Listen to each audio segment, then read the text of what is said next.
we have been paying too much attention to physical diseases. And we have wonderful doctors, excluding me, that can cure all of these kind of physical diseases. But we never pay attention about social diseases, the social mentality of being poor. And we have great experts in this.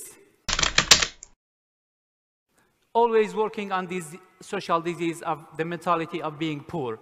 That is totally wrong. And it is so widespread that it became total normal.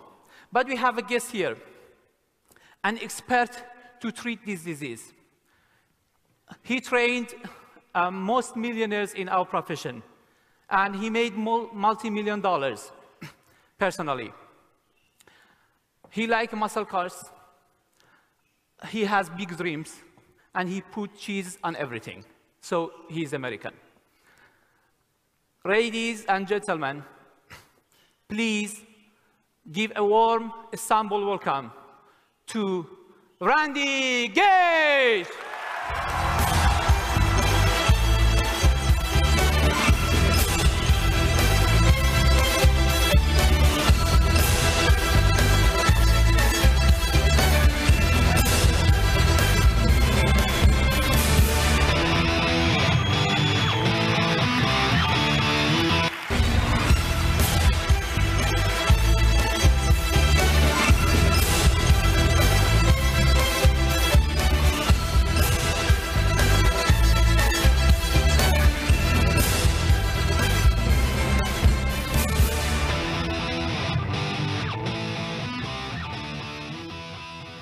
Istanbul.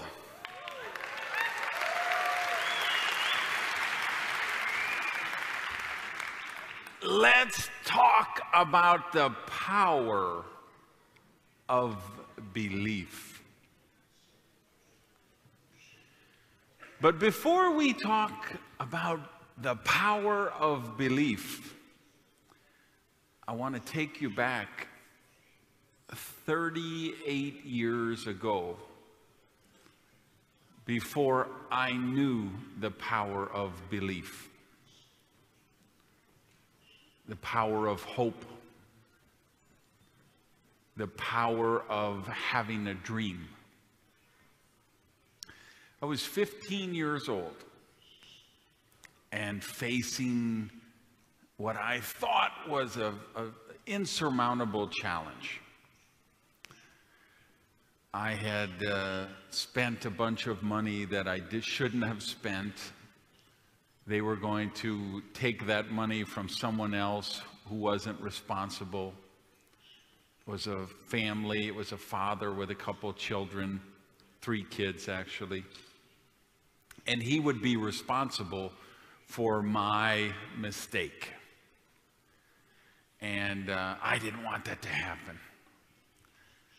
And I thought the world was very unfair because I had been poor my whole life.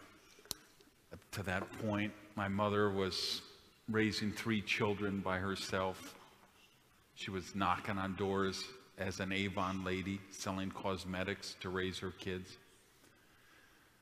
So we had always been poor, and I hated being poor. You know, it's funny, I see people on television sometimes, and they're interviewing famous people, and they say, "Oh, we were poor, but we never knew it." And I always watch those things, and I say, really? Because I knew that I was poor, and I hated being poor. So I thought the world was very unfair, that there were other people that had money, and I didn't have money, and my family didn't have money. So things started to culminate. The pressure began to build. The money was due. It was going to be a Friday. I needed to have this money to protect this guy who didn't have it. So I got a knife that was about this long, and I went into a Kentucky Fried Chicken restaurant, and I held them up and stole all the money from their cash register. was 15 years old. Think about that.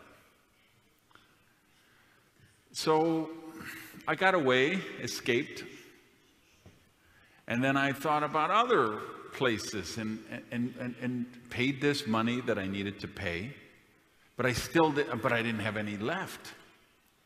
And I didn't think that was fair. Again, because there were other people. There were these rich people who had so much money, and I didn't have it. And I didn't think that was right. So I started burglarizing businesses to steal money from them, and other businesses, and other businesses. And then it culminated one night, 3:30 in the morning, when I went into a convenience store at, it was an all-night 7-Eleven kind of convenience store, and I robbed them. So I ran back, and I had a car hidden behind the business, a couple blocks away. And I got in the car, and I put everything in the trunk, the money, and I had the ski mask and the jacket I'd been wearing. I put all that in the trunk, and I waited on the floor of the car. I thought, I'll wait 15 minutes. The police will go to that store, they'll get the report, and then they'll drive away. That was my plan. And then because I had to drive right by that store on the way back to go where I lived. So I'm sitting on the floor of this car, and my heart, imagine, if think back to when you were 15 years old, if you had done something like this, how fast your heart must be pumping. So I think I've waited 15 minutes, but I probably waited a minute. But I'm so excited, probably my sense of time is so off. So I get in the car and I drive back, and I drive right by the convenience store that I have just held up. And there's no police there. So I think, great, the plan worked. They've already been there, and now they've left and gone away. So I drive, and just as I'm coming to a corner, there's a police car coming the other way. And I try to look very casual as I drive by him, and he goes by the other way. And obviously, I didn't look casual enough, because he immediately turned around and, had the siren and the lights going to pull me over. So he asked for my driver's license. Well, that was a problem, because I didn't have a driver's license. Because you have to be 16 years old to get a driver's license. I was only 15. I said, oh, I'm sorry, I forgot it at home. He said, okay, could I see the registration for the car? Well, that was kind of a problem, because, of course, it wasn't my car. And the person who owned the car didn't know that I had their car. So he says, can I see in the trunk? And I'm a smart guy, I've watched lots of TV, so I say, well, do you have a search warrant? So of course he knows that I'm the guy. So he gets me out of the car, handcuffs me, arrests me, takes me down. And then of course they search the car, and they find the money and all of the ski mask and all of this stuff. So I'm sitting in jail at 3:30 in the morning. And it was a cell, and I'm all by myself, and there's a big metal door, and there was a little square window with the glass that has the wire in it so it doesn't break. And I remember sitting in that jail cell looking out at that. There was a clock in the hallway on the other side of that window. And I just sat there watching that clock, minute after minute, hour after hour. And then day after day. And that's where you understand what it's like to have no belief. Because to have belief you need belief in a better future. You have to have a vision of something more, doing more, having more, but most importantly, becoming more. And when you have no belief, you have no hope. And when you have no hope, it's a dark, dark hour. So I sat in that jail cell day after day after day. And then one day there was some keys jangling and the door opened. And a man I didn't know walked in to visit me in this jail cell. His name was Baxter Richardson. He was a school teacher, and he was the parent of a girl that I had gone to school with, my best friend's girlfriend. He was her father. He came in to see me in that jail cell, and he told me, "Randy, you don't belong here. You're capable of great things." Well, I thought this guy was crazy. I thought, he doesn't know who he's talking to. Does he understand this is me? I was a teenage alcoholic. I was a teenage drug addict. I had made so many poor choices in my life. I couldn't understand why this guy was so confused to think I was capable of great things. But he believed that. He believed in me. He told me, "No, I talked to my daughter about you. I talked to your friends about you. I got all of your records from school. Sometimes you skip school for 15 days in a row, and then you go and show up the next day and take a test, and you score at the college level, advanced college level for reading comprehension. You're a smart guy. You're capable of great things. You don't belong in this jail cell." Well, I so desperately wanted to believe him that I believed him. I honestly borrowed his belief in me because I didn't have that belief in myself. But I borrowed his belief in me. And that's really what I want to talk to you about today. The power of belief. What that can mean for you. I don't think I ever got as many excited messages about an event from people who were going to be there as I got from this one today. So many of you sent me tweets on Twitter. So many of you posted on Facebook. So many of you welcomed me into the city and sent me these notes. And this has been going on for months. Many of you have been counting down the days and putting on, "Randy, we love you. We can't wait for Istanbul. Only 17 more days. Only 5 more days. Only 1 more day. Only 3 more hours." Thousands of messages that I've gotten from you guys.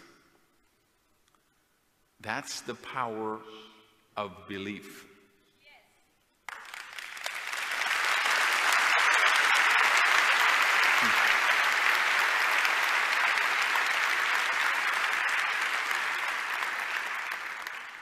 That's the power of the belief you have in your dreams. It's the power of the belief that these people up here in the VIP section have in you. that maybe you don't even have for yourself, but they, the leaders, have for you. Belief is such an extraordinary thing. And it's such a critical element in the profession that you are in. Hope and belief. And those two things are two very, very different things. And I want to talk about them and what they mean. Because hope is what gets people into our business. They join the business because they have hope. They have hope for a better future. They have hope that they'll win a bonus car. They have hope that they'll win a cruise or a vacation in a contest. They have hope that they'll be able to provide a better future for their children. They have hope that they will provide for their whole family. That they will work themselves up and create a success story of their lives. That's hope.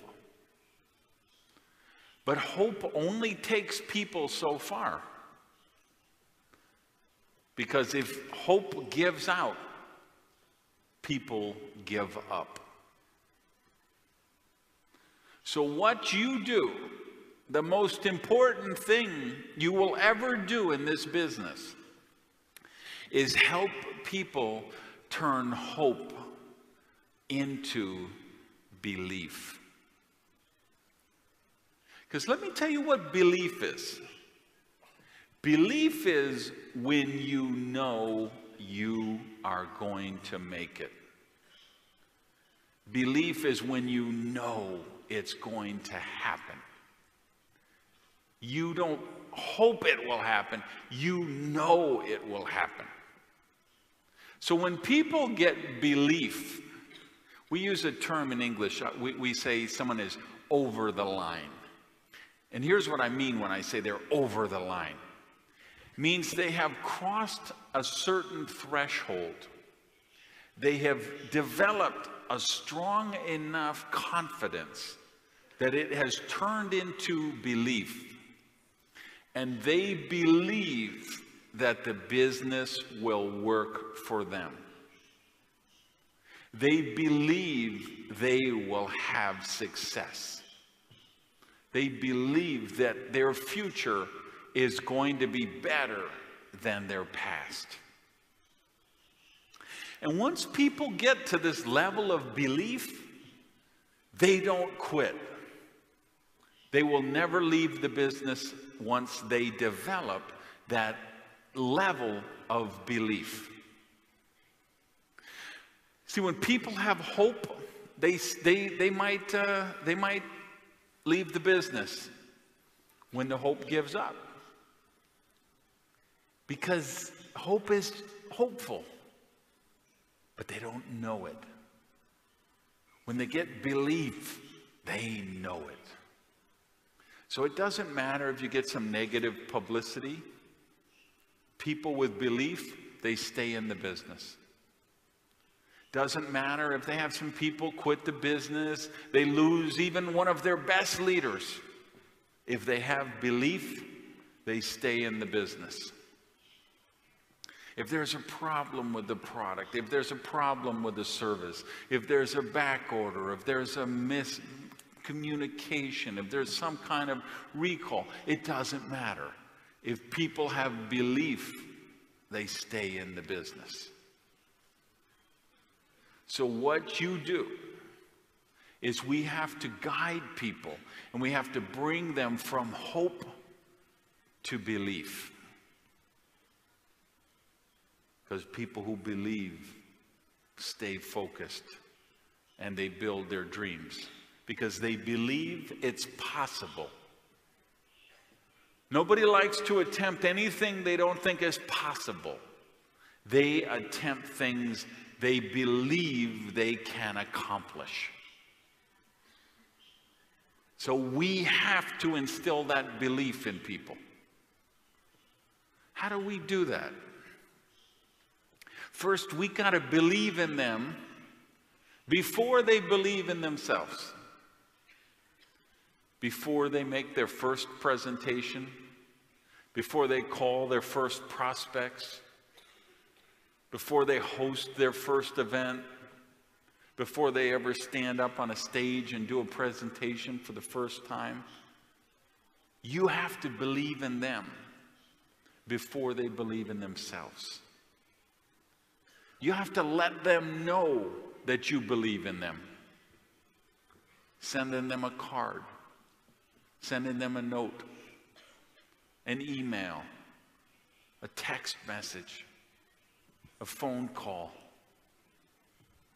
recognition at event, telling other people about them, edifying them in appropriate degree to the level that they can grow into.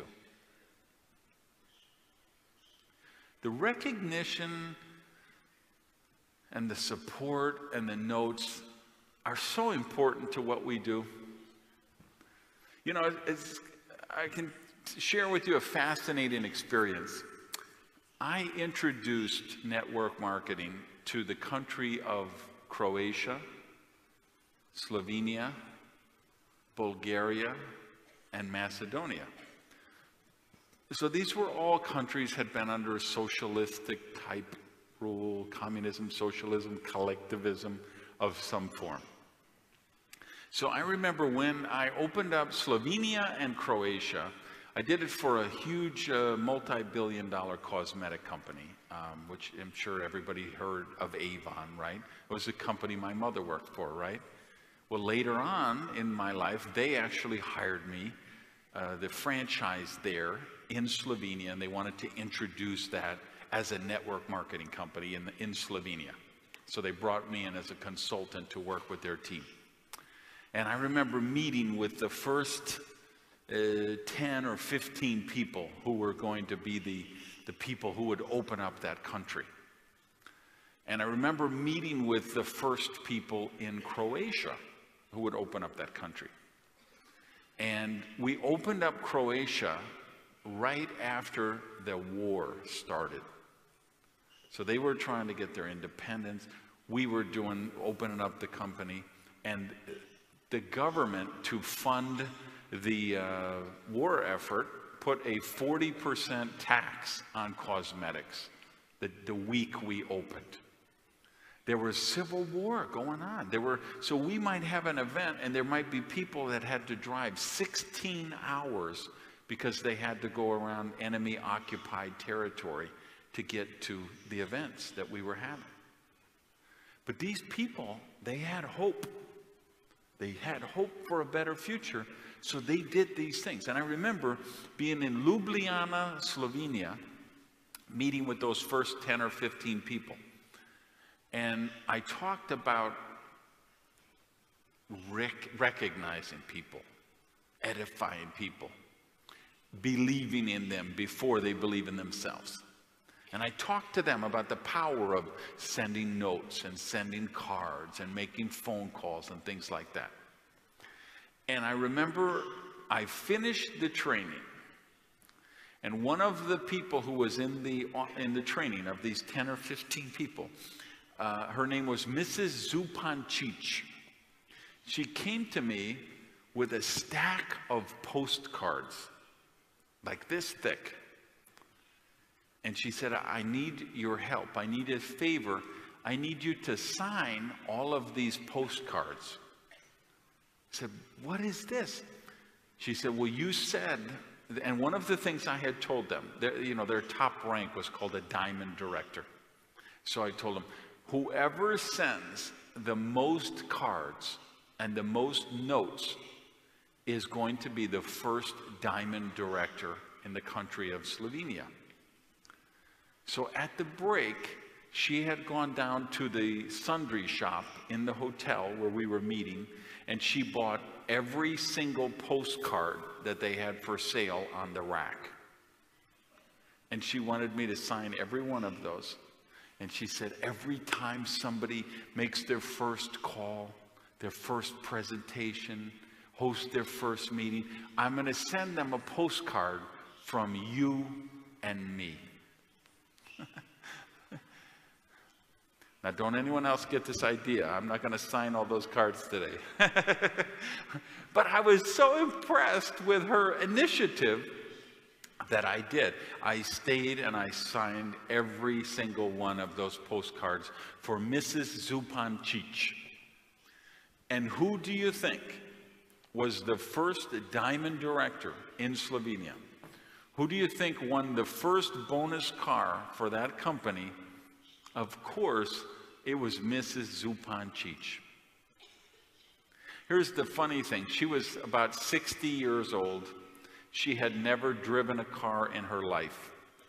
She didn't even have a driver's license, but she won the first bonus car. So she hired a driver to drive her around in this new bonus car. That's the power of belief. We celebrate people. We celebrate their successes. We lend them our belief.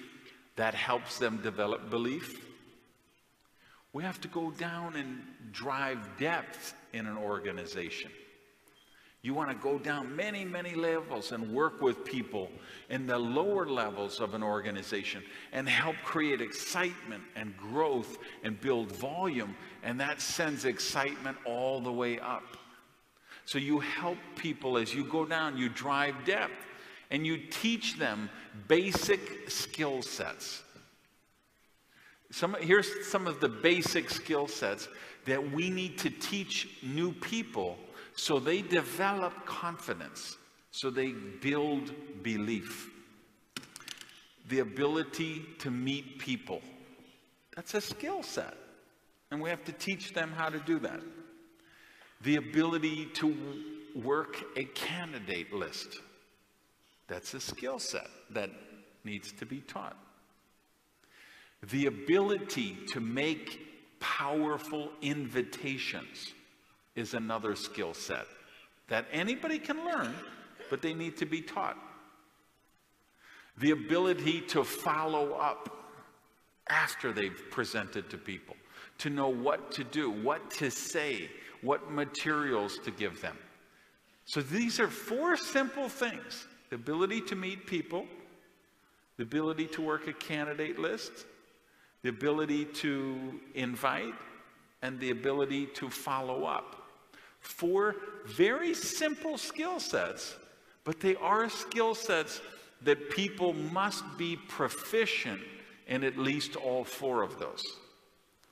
So what I'm suggesting is you will help people as you drive down in depth, whether you're doing meetings in their living room, you're going to their town and visiting them in a hotel. It might be done on a webcast.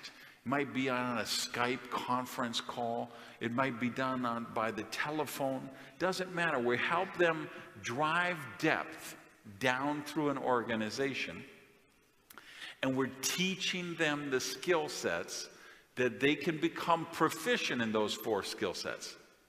And then we teach them, while I'm helping you drive depth down this line, you help your people duplicate the same process, drive depth down the other line, and teach them to be proficient in the 4 basic skill sets: how to meet people, work a candidate list, inviting, and follow up. So they teach those skills and they drive depth. And then we have the next generation of people duplicate the same process. Work down in depth, drive depth, teach the 4 basic skill set, have those people drive depth down another line. Learn those 4 skill sets, teach those 4 skill sets, teach those people how to teach their people. That's what we do in this profession. We teach people how to teach. That's where duplication lives. And that's where belief is built. Because when they start to see growth, when they start to see duplication, they start to see this really, really works. And when people see that this business really, really works, that's when they get belief. And once they have that belief, nothing will ever take them out of this business again. Now, I should know, because I'm a guy who struggled in the business. I struggled for 5 years in the business, losing money, buying products, buying tools, going to events, and always spending more than I made. I had hope, but I didn't have belief. So I joined a company, it didn't work out, I quit. I joined another company, it didn't work out, I quit. Joined another one, joined another one, joined another one. I did this for 5 years. Company after company after company. So then I came to understand, well, all of these companies that I had worked with, they all had people who were successful in them. They all had people who were working with the same product line, the same compensation plan, the same marketing materials, and they were reaching success. So I had to say, it had nothing to do with those companies. It had nothing to do with those compensation plans. It had to do with me, what I was doing. So I had to do some critical analysis about myself and the way that I was doing the business for those 5 years. Because I had gone through some interesting scenarios. You know, when I first joined, I had all this excitement, and I went to everybody I knew, and I had so much excitement, I thought they would be excited. But they weren't excited. They didn't believe me, because I wasn't a successful guy. I had no credibility with people. So I was talking about being successful, I was talking about making money, and they were saying, this guy isn't making any money, this guy doesn't have any success. Why should we believe him about this? So they didn't. So I was begging people, please just join my business. I need to get, somebody in my business. Well, the begging didn't work. So then I was arguing with people. And I could argue and tell them all the reasons and how stupid they were if they didn't join the business. Well, arguing didn't work much better either. So then I thought, well, the people who are successful, they're really good speakers. They do great meetings, great presentations. So they stand up in the front of the room and they have that big board and they're drawing circles on that board. So I said, I'm going to develop that skill to be a powerful presenter at the front of the room. So I started doing meetings 5 nights a week. Monday, Tuesday, Wednesday, Thursday, Friday. Every single night at 5:30, I was doing a presentation. And I told the people, you just bring your people, you put them in front of me, I will sign them up for you. I will do the most amazing presentation. And so I started inviting, getting lots of people to my presentations. And I got to the point where I sponsored like 30 people in a month. And I said, wow, now I've got it made. Because I have 30 people. Probably next month, those 30 people will turn into 150 people. The next month, those 150 people will turn into 1,000 people. And then the 1,000 will turn into 10,000. So I was ready to order my Lamborghini right away. But a funny thing happened. The 30 people, they didn't turn into 150 people. they didn't turn into 100 people. In fact, the 30 people turned into 3 people. Because 27 of them dropped out. So I say, okay, these people were probably too stupid or too lazy. I need some new people.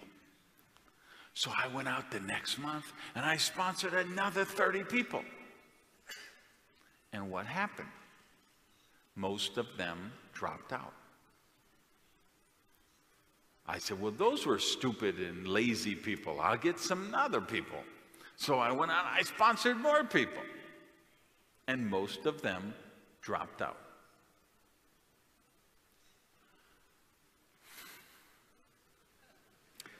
So now I'm 5 years in the business. I've tried everything and nothing is working. So I go and I do some soul searching. And I come to the conclusion that I need to change me. I need to change my approach. I realize what I'm doing is working, but it's not duplicating. I need to do the business in a way that the people I bring into it can duplicate what I'm doing. So I realized by me being the superstar who does all of the meetings, all of the presentations, that I got a lot of people and they say, wow, that was really a great presentation. And they would fill out the application and they would join, but they didn't feel like they could do the business. They couldn't do that presentation themselves. So I did some real thinking about that. And I say, I've got to do the business in a way that the people I bring into the business will be able to duplicate the process. And that's when everything changed for me. That's when I really started to develop what later became my step-by-step duplicable system, which you read about in my books and in my Duplication Nation and all of those tools. That was the crystallizing moment for that. When I really understood it wasn't about me, it was about duplication. Because when it's about you, there's no belief for anyone else. When it's about duplication, there's belief for other people. Because they see the process starting to unfold. They develop new skills. They gain confidence and they build belief. And that's the most important thing we'll ever do. Giving people that belief in themselves. So we have to turn it around. We have to take the focus off of us and we have to put the focus on our teams. We have to become leaders. And the definition of leadership is an important one. And I want to explore that because this is going to be a big facet of how you develop your teams. When we look at leadership, what does that mean exactly? I was fortunate I got asked to contribute to a book on leadership. And they asked me how I would define leadership. So I wrote this chapter and I said, well, I know what leadership is, I think. But how do I describe it? How do I define it? What do we crystallize it into? We can see certain people and say, they're a leader. They show leadership ability. But what does that mean exactly? So as I defined it, here is the definition that I came up with. Leadership is the ability to cause people to willingly do things they wouldn't normally want to do. Let's look at that again.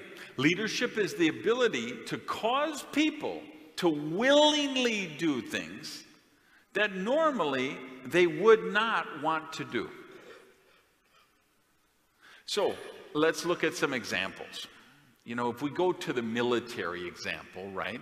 Because certainly whenever we look at military, we're talking about leadership. And in the military, you get someone, a guy might go and jump on a grenade to save his group, his unit. A guy may, get off the sampans and charge a beach. Somebody may run into a machine gun nest to put a grenade in there to protect the troops behind him. That's not something people normally want to do, right? But leadership causes them to willingly want to do that. Now, if you look at our profession, we certainly don't have to do anything so radical as dangerous as charging a machine gun nest. But we do cause people to willingly want to do things that they don't normally want to do. There's people in this room who bought a tie for the first time because of this business. And they never wanted to wear a tie their whole life. But they saw that people who were serious about the business dressed up, so they bought a tie or they bought a suit. They started to willingly wear a suit. Think about people who make presentations in the business. One of the top leaders I've ever had in my company was a guy I sponsored it was a buddy of mine I played sports with. And he said to me, okay, I will join the business. I will do everything you teach me how to do. But just know that I will never stand on a stage and speak to a group of people. Because he was deathly afraid of that. So I told him, okay, Billy, you don't have to stand on stage. If you don't want to do that, you don't have to do that. But a funny thing happened. He noticed that always the leaders were on stage. He noticed that the leaders were up there making presentations about the business. He noticed the leaders were up on stage giving training to their team on how to do the business. And all of a sudden, he wanted to be on stage. He was very nervous. He was afraid to do it, and he would get a pen and he would write notes on his poem. So he could look down at this because he was afraid that he was going to forget what he would say.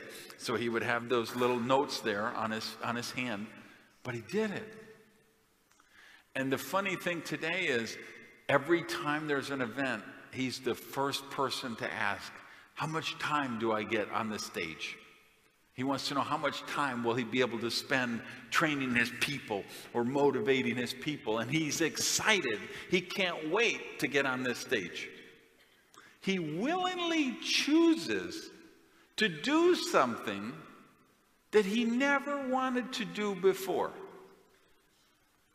Why? Because he saw that was his next logical evolution on the path that he wanted to take to become a leader in our profession. Leadership is vital. But here's the thing about leadership. If you ask most people, they say, what's the definition of a leader? They'd say, well, a leader has a lot of followers. But that's not what it's about in our business. In our business, the definition of leadership is about how many leaders you develop. So it's not about how many followers do you have, but how many leaders you develop by helping people turn hope into belief. That's what causes them to become leaders in our profession. That when we guide them, when we mentor them, when we nurture them and help them create that belief that they know it's going to happen for them. They know it's going to happen for their people. They know the future is going to be better than the past. So they're excited about that.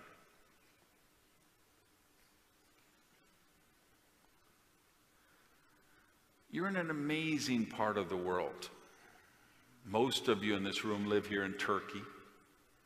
Incredible country. It's only my second time to be back here. I fell in love with it the first time I came here. So I was very excited to come back.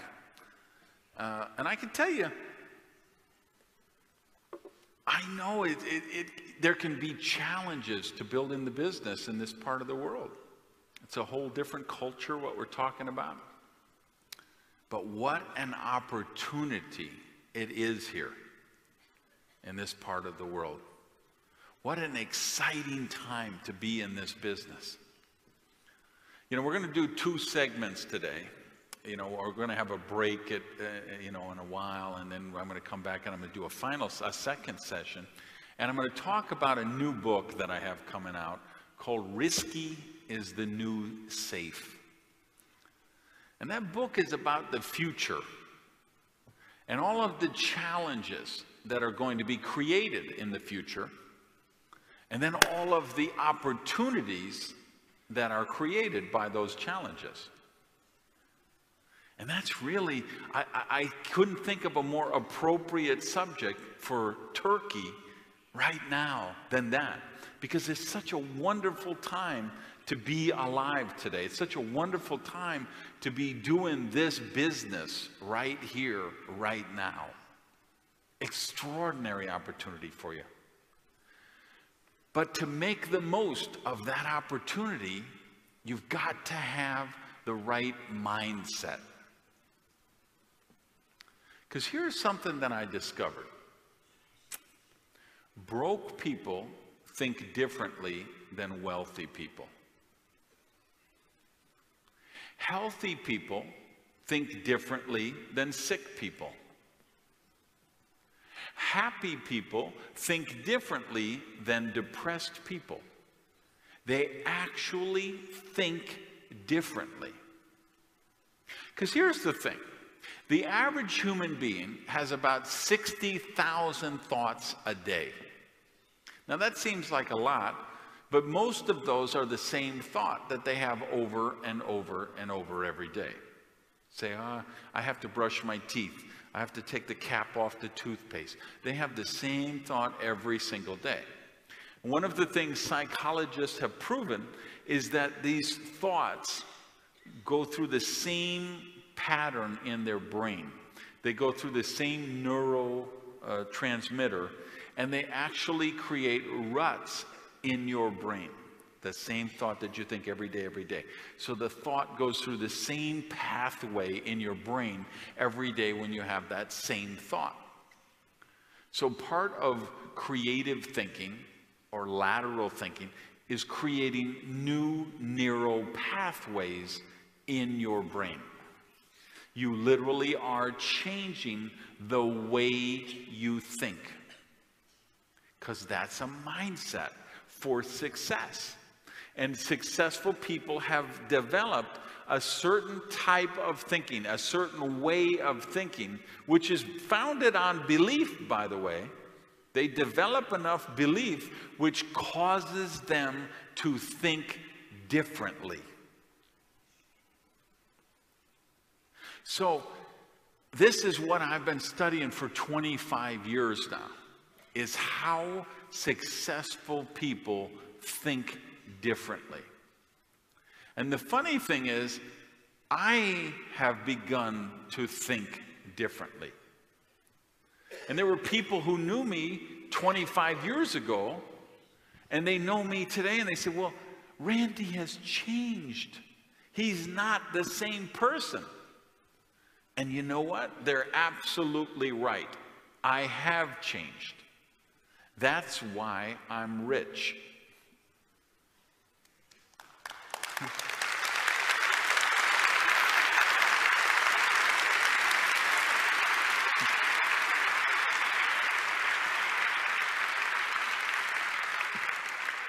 if I did not change, I would still be poor. So of course I changed, and I'm proud of the fact I changed. And I'm proud of the fact that I change more each and every day.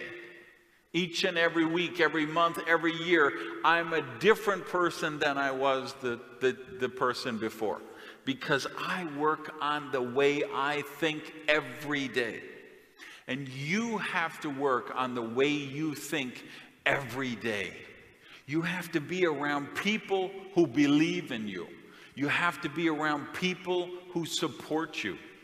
You have to be around people who choose success. People who see a bigger vision for themselves. People who see a bigger vision for you. People who want a brighter future. These are people who think about possibilities, not impossibilities.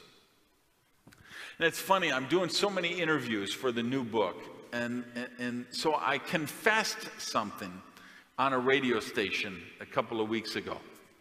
And I want to confess it with you guys right now. Here's the confession. I remember reading in the newspaper that Ted Turner was going to start a new television network. And it was going to be called the Cable News Network, CNN. And he was going to do news every 30 minutes. He was going to have a show of the news. Well, I said, this is the craziest idea I've ever heard. Because news, you showed the news at like 10 o'clock at night. There was the evening news. People watched it, and then they went to bed once a day. There was a 6 o'clock one at night, too, or something like that. But I said, who would watch a network that was just news all the time? With no entertainment, no sitcoms, no comedies, no programs. I thought that was the craziest idea I have ever heard. But he started it anyway. Then ABC announced they were going to start a new network, and they were just going to show sports all day, every day. Well, I thought this was even crazier than the news network. Because the news, they did at least for half an hour, but the sports was usually just 4 minutes or 3 minutes in the half hour of the news show. Now, these crazy people were going to do sports every 30 minutes, every 60 minutes, all day, 24 hours a day. This was the craziest. This was even crazier than CNN. I just thought they're going to lose a fortune on this. Now, fast forward many, many, many years later, I almost never watch television. But if I do watch television, you know what I'm probably watching? CNN or ESPN, which is the network that ABC started for the sports. And they have ESPN2, and they have ESPN3.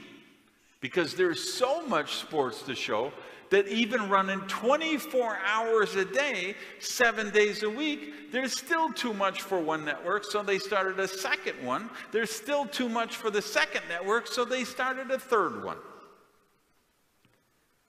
Now, here's the thing I want you to know. I was ignorant. I didn't know about that those ideas could work. But here's the thing I confessed on the radio station the other day. If you would have come to me 20 years ago with the idea for Yahoo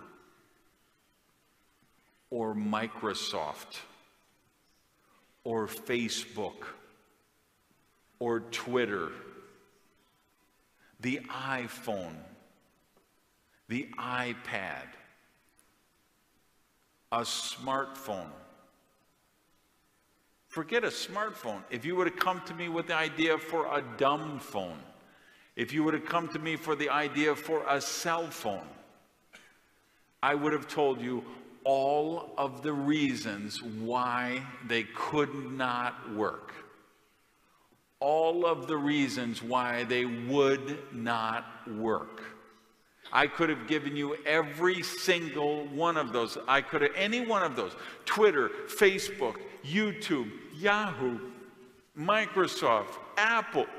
I could have given you 100 different reasons why they would never work.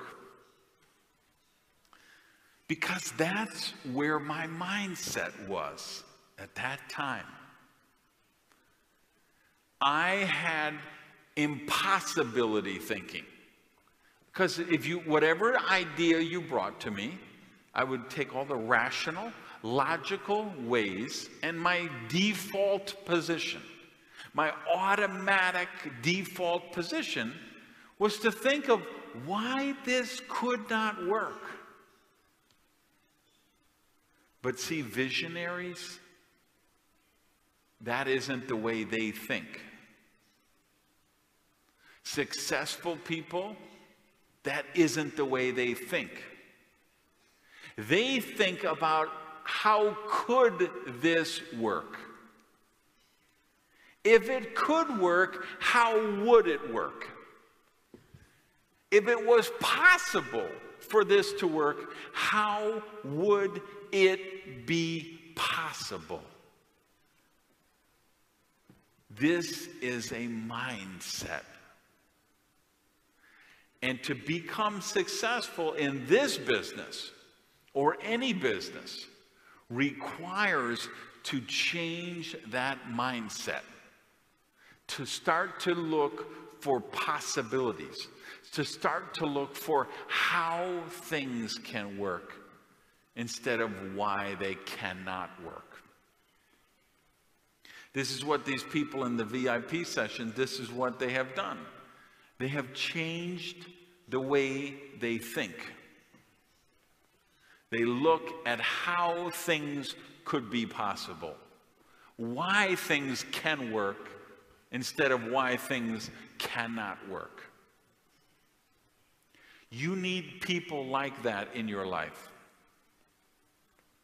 Jim Rohn was a very famous American author and speaker. He said, your income will be the average income of the 5 people that you spend the most time with. And he said that same quote for many, many years. He was famous for that quote. Your income will be the average income of the 5 people you spend the most time with. Well, after studying prosperity for the last 25 years, here's what I can tell you. I believe every area of your prosperity will be the average of the 5 people you spend the most time with. Your health will be the median health of the people you hang around with. Your relationships will be similar to the people you hang around with. Your marriage, if you're married, your marriage will be the average of the 5 couples that you guys socialize with the most. This works true in every area of prosperity. Because we get programmed by the environment around us. We get influenced by this environment, by something that I'm going to call mind viruses. Viruses that you actually get in your subconscious mind, in your brain. So just like your computer can get a virus, and then it gets infected with the virus, and it sends that virus out to other computers, the same thing happens with people. We get infected with mind viruses. And once you get that virus, it parasitizes the host and causes you to spread that mind virus to all of the people around you. So see, if you would have come to me 20 years ago, the reason I would have told you that why Yahoo couldn't work, or Amazon couldn't work, or Microsoft couldn't work, is because that was my belief. My core belief was that only special people got success, that you needed to lie and cheat and steal to be successful, that poverty was virtuous. And I hung around with all kinds of people who thought the same way. My income was the average income of the people I spent the most time with. And the people I spent the most time with were all broke people like me. So one of the things that happened to me was when I was 30 years old, I lost everything. I had made some money in our business, right? Now, I had come from the restaurant business. Because remember, I was a dishwasher who worked for the minimum wage. That's how I started my career. So I worked from washing dishes to become a cook, and then a waiter, then a manager trainee, and then I was an assistant manager at the restaurant, and then I became a manager for a restaurant company, for a chain. And I thought I made it, you know? But I was still broke. So I thought, well, the secret, and I was working 80 hours a week, 90 hours a week, and I was still broke. So I thought the secret must be to own my own restaurant. So I didn't really have much money, because remember, I was poor. My friend didn't have much money, because that's who I hung around with, other broke people. But we decided to open a restaurant together. And so we took the little money we had, and we borrowed other money, and we tried to open this restaurant on credit. And this didn't work out very well. We were struggling, and we were struggling. And then finally, one day the government came in, and they seized my restaurant, and they auctioned it off to pay the tax liabilities.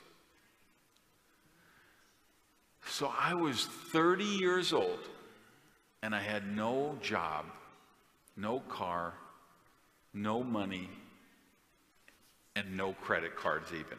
No credit at all. I owed about 55,000 US dollars, which at that point in my life, it might have been $20 million for how much that money that seemed to me. And I had no income. So I started selling my furniture. The sofa, the tables, the kitchen stuff, the bed. Finally, I'm sleeping on the floor. I have no furniture left. I'm eating macaroni and cheese 3 times a day. Because I found that was the cheapest meal that I could find, because I could go to the supermarket and I could buy 4 boxes of macaroni and cheese for $1 at that time, 25 cents a box. So I could eat a meal for 25 cents. And that was my meal 3 times a day for months, sleeping on the floor. That was a mindset. It was a way I thought. So it worked out what I predicted, which was, well, even though I tried, the odds were against me. Because I wasn't one of those special people. I wasn't, I was just the little guy fighting the forces of evil. And the evil forces won again. Just shows that's just the way it is. Because I was infected with those mind viruses that most people in the world today are infected with. And let's talk about what they are. What are those mind viruses? That money is bad, rich people are evil, it's spiritual to be poor, or it's noble to be poor, and that you have to sell your soul to become rich,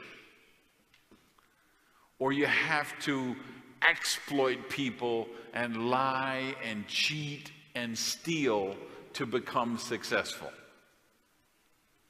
Those were the mind viruses that I had allowed myself to become infected with.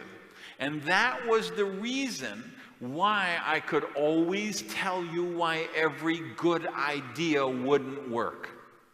Because of the programming I had in my mind, those mind viruses. And I want you to know, for most people in the world, those are the mind viruses that they are infected with. And we get those mind viruses every day. They're infecting us. Because, and let me tell you where we get them. We get them from organized religion sometimes. And by this, I mean almost all of the world's major organized religions have some subliminal messages, like it's kind of noble to be poor or spiritual to be poor. And that's not the truth. There's nothing spiritual inherent in poverty. There's nothing noble about being poor. And I know because I was poor for many, many years. Now, there's nothing wrong with being born poor. Many of us are born poor. To me, though, it's such a crime to stay poor because you don't have to. And you're not meant to.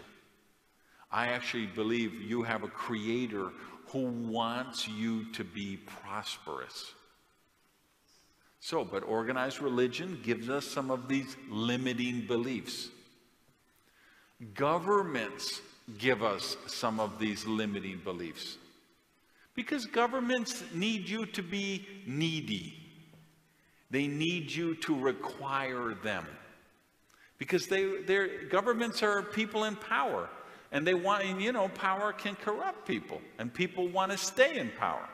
And the way they stay in power for government is to give people entitlements. To promise to give them free things. So government creates the perception of many of these mind viruses. And then the third place you get them is what I'm going to call the data sphere. And by data sphere, I mean TV, radio, the internet, movies, books, television, social media, your friends and family. They're assaulting you with all of these mind viruses. And it's the same basic ones over and over. Money is bad. Rich people are evil. It's noble to be poor. You got to sell your soul to be successful. So what happens? You start off with the desire to be successful. Because I think most people would rather be successful. Most people would rather have money. Most people would like to live in a nice home, drive a nice car, be able to have choices for themselves and their families. But what happens? You get this conscious level which says, I want to be successful. I want to get promoted to the next rank.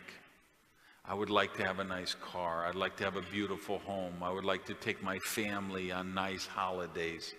I would like to provide for my children. I would like to support charities. I want to tithe to the source of my spiritual nourishment. This is all on the conscious mind.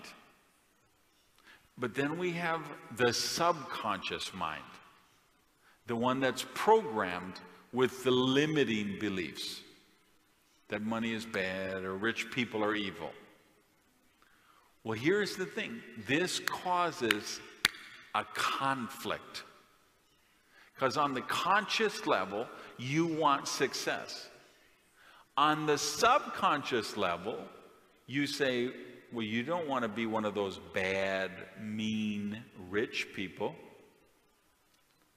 So consciously you strive to get the promotion, to build another rank, to make more money, to be more successful. But on the subconscious level, you have this programming that tells you that that's not a worthwhile cause, that you are going to have to do bad things to become successful. And you get this conflict. Here's the thing you have to understand. When the conscious mind and the subconscious mind come into conflict, the subconscious mind always wins. Because it's much, much more powerful. The conscious mind is the 5% that's on the surface. The subconscious mind is the 95% that is under the surface. And the 95% is going to beat the 5% every single time. So for you to create success, for you to help your teams to create success, we have to change the subconscious programming in your brain. We have to, as I say, we have to actually think differently. We have to change the way our mind operates. We have to become conscious of our thoughts. We have to become the thinker of the thought. And I'm going to go one step even further and say you have to think about what you think about. Let me say that again.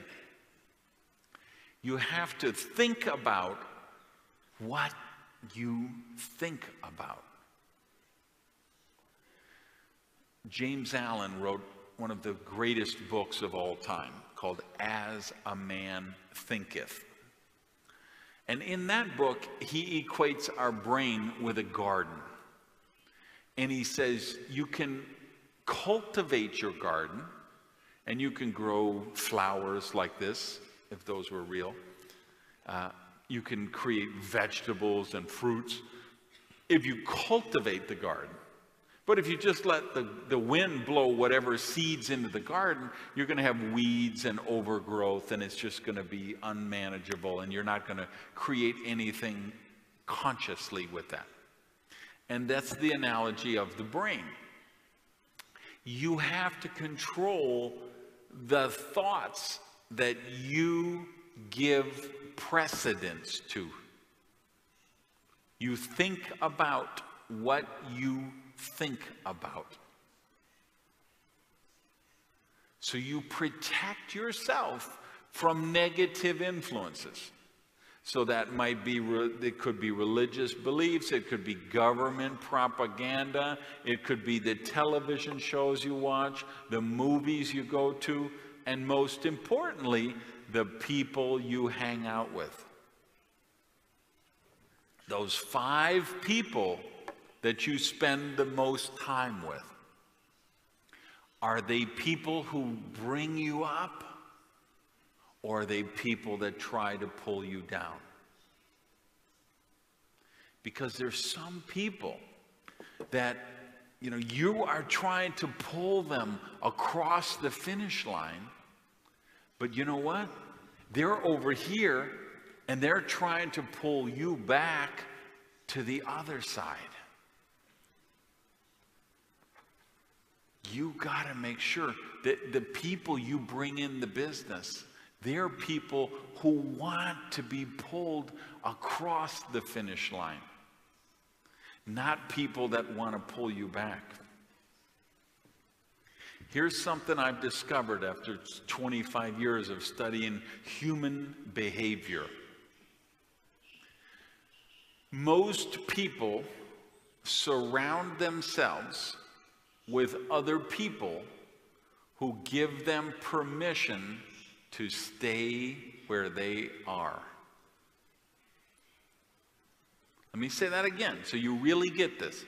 Most people surround themselves with other people who give them permission to stay where they are.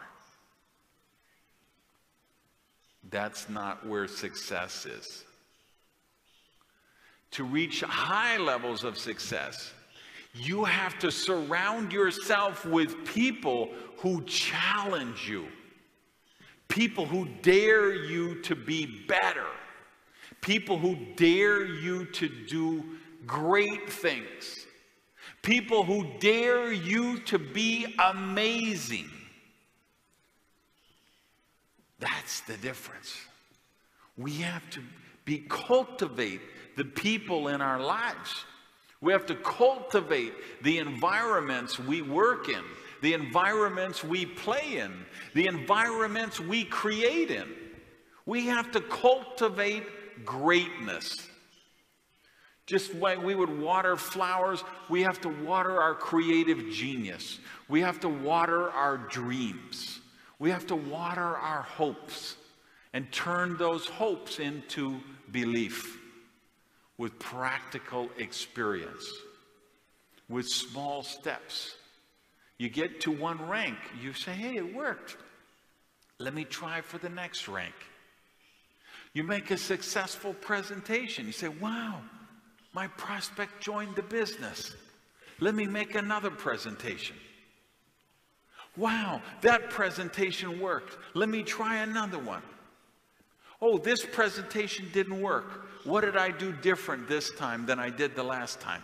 What do I need to check? What do I need to test? What do I need to track? What do I need to change so the next one works better than the last one? Now that one is successful. I build a different level of confidence. So I attempt another one. Now it's successful. So you reach the next rank that builds more confidence. So now you go for the next rank that creates more confidence. We build step by step by step. We gain confidence, we develop skills, and we build belief. We are changing the way we think during this process. We start to think about what we think about. We analyze the people, the thoughts, the environment around us. And we say, are these people, thoughts, environment, conditions empowering us toward belief or pulling us backwards towards desolation? Most people, if we ask them, what is the opposite of success? Most people would tell us the opposite of success is failure. But that's not true. The opposite of success is not failure. The opposite of success is mediocrity.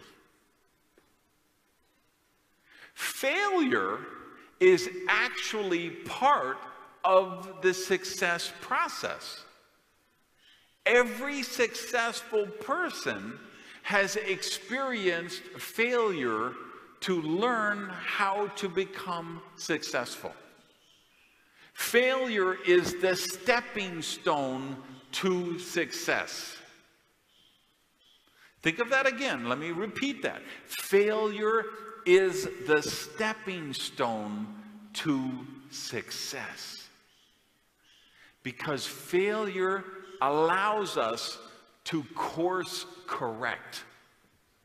Failure allows us to change our strategies, to change our approach, to learn new information, to gain new wisdom, to develop character. I promise you, every leader that you will ever see on the stage at one of your events will be the person and the people who have experienced the most failures, the most rejections, the most dropouts, the most no-shows, the most challenges. And they became a leader because they learned from those challenges. They allowed those challenges to change the way they think. They allowed those challenges to develop new skills, to try different things, to develop self-discipline, to develop character, to become a stronger person. And that is the most important thing that happens in this process, is how you choose to face failure. If we look at this whole journey of going from hope until belief, that's going to be where it's going to come about, is the moment that you get a rejection. The moment somebody doesn't show up, the moment somebody drops out. If you choose to say, oh, it'll never work. I tried it and it didn't work. I called 10 people and nobody said yes, so I'm going to just give up. Or, if you choose a different response. Let me tell you, the first meeting I ever did in this business, I scheduled it for my home. I invited about 20 people who said they would come to my house for my first meeting in this business. You know how many showed up? 0. 0, as Bill Clinton would say. 0. Nobody showed up for my first meeting. Now, I could have quit right then. I should have quit right then if I bought into what most people thought. But I had a different thought. You know what my thought was? I said, I invited 20 people to this event. Not one of them showed up. So you know what that means? That means I am the most ambitious person that I know.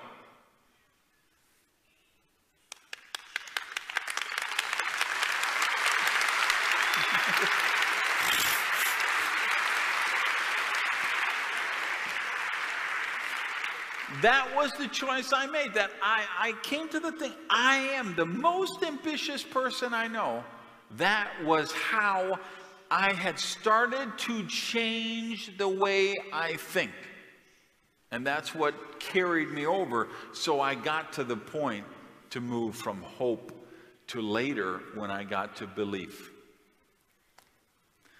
Now I say successful people think differently. Let me share a story of how this process came about for me. And I want you to know how I earned an extra $500,000 in 30 minutes. Probably 20 minutes, but let's be conservative and say it took me 30 minutes to make an extra $500,000 US. I was traveling to Australia for the first time. I had been hired to do some consulting for a company in Perth, Australia. So you fly to Sydney first, and I was changing planes at Sydney. And I'm walking through the airport, I see a bookstore, and I always go into bookstores, because leaders are readers. So I go to a bookstore, and I see the book, The Magic of Thinking Big. And I say, wow, The Magic of Thinking Big. That was one of my favorite books of all time. You know, I don't even, it's been years since I read that. I don't even know where my copy is. I think I think I gave it to someone else. So I bought a new copy of The Magic of Thinking Big, and I put it in my suitcase.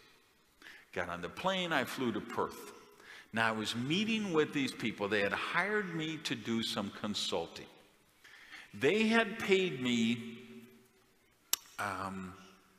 $18,000. The idea was I was supposed to review their business venture and tell them if I thought it was viable and give them a report back. And so they wanted me to fly to Perth, meet with them, and give them my opinion on this. And so it was an idea they had which was going to be licensed outside of Australia, and they couldn't do business. They were taking some curriculum from the university there in Australia, and they were going to license it to other countries around the world. So $18,000 is what they're supposed to pay me. So I go there and I review the thing and I tell them, yes, this is a viable thing, this can work. And then I have an idea. And I say, wait, guys, I have this idea. I have an idea for how we could take this online. Remember, this is back in the startup day of the internet. Nobody's thinking about the internet, Mr. Bond. Nobody's doing online learning. So I have this idea. So I say, hey, listen, just take me back to my hotel room. I want to work on this, and I'll come back tomorrow and I'll present it to you. They're like, well, we want to show you Perth. We want to take you to dinner tonight. I said, no, I need to just work on this. Let me go back. So I go back to, they say, okay, sorry, So they're very disappointed, but they take me back to my hotel. And I'm in the hotel, and I've got a yellow legal pads, and I'm drawing out this website, and then I would do this with this kind of learning. Here's how I do kindergarten, and this is what I would do at the high school, and this is how it would work for adult learning, and I order room service for lunch, and I'm working and working, and I order room service for dinner. I'm working and working. I'm working till, 1 in the morning. And I come up with this brilliant idea that could make them, if this is executed right, this could be a multi-billion-dollar idea. But I'm thinking, these people are paying me $18,000. That's it. This idea could make them billions. But, how do I tell them that, you're going to have to pay me more money to give you this amazing idea? So I'm thinking, I just have to tell them, this is not what you hired me for originally. I came up with this new creative process, which is over and above what you paid, but you're going to have to, give me, $50,000 for tomorrow or something. So this is what I'm thinking. Then I decide to go to bed. Now I do what I do every night before I go to bed. I look next to my bed for what book do I have on the book stand to read something positive to program my subconscious mind before I go to sleep. What book is there? The Magic of Thinking Big, which I bought in the airport. So I read chapter 1 of The Magic of Thinking Big. Well, by the time I finished that chapter, I said, I need to be thinking bigger. I'm going to have to tell these guys that they're going to need to give me a couple $1,000s a month retainer contract for this idea. And like, $25,000 up front. And then so much a month. So I'm feeling a little better. So I decide to read chapter 2. So I finish reading chapter 2 of The Magic of Thinking Big. I'm ready to go to sleep, and I say, well, you know what? I'm going to tell these people they're going to have to give me $50,000 plus like $5,000 a month and a percentage of profit. Now I'm feeling so good, I read chapter 3. I finished chapter 3, and now I'm really thinking big. So I think about what I'm going to do, and I relax, and I go to sleep. I wake up the next day, they pick me up, they take me in the office, I sit at the conference table and I draw out, this would be that and this, and then they've got a big board at the conference room and I'm drawing, here's how this website would feed this website, and this website would feed that one, and this website would link to that one, and so I finished the whole thing, and I sit down, and the guy says, Randy, this is brilliant. We always knew we were going to do something online, but we didn't know how to do it. Now you have figured this out. So tell me, what will it take to get the architect of this vision to work with us? And I said, well, you need to give me a check for $100,000 to start. Then you need to pay me $50,000 a month for 18 months. And a percentage, I would like a percentage of what we'll be able to create as equity in the company. And he looked at me and he said, well, obviously such a big contract like that would have to be approved by the board of directors. But I'm on the executive committee. These two guys are on the executive committee. Give us until Friday when we can convene a meeting with the board of directors, and we will put this proposal to them. And 2 weeks later, they flew to California from Perth. I flew to California from Miami. We met at a nice little resort. They brought me a check for $100,000 and a contract. And I can tell you that contract was $500,000 more than any contract I had ever done up until that point. And the reason that contract was $500,000 more was because of the 20 or 30 minutes that it took me to read 3 chapters of The Magic of Thinking Big. I expanded the window through which I saw the world. That's what we do. We build this belief for people. We expand the window through which they see the world. All right, we're going to go to break in a minute. Oh yeah, we're right on time. Okay, so here's the deal. We're going to have a 30-minute break. That's use your phone call, use the restroom, do everything you want, but you got to be back here for 30 minutes because we got another session that we're going to do on risk and thing. But here's the last thing I want to tell you before then. The power of belief. Sitting in that jail cell, hearing those keys in the door, seeing that man who I never met walking in, come in my jail cell, look at me and tell me, you don't belong here. You're capable of great things. He believed in me before I believed in myself. And I borrowed from his belief. So for you guys who came here today, who don't have that belief in yourself yet, I want to let you know, I believe in you.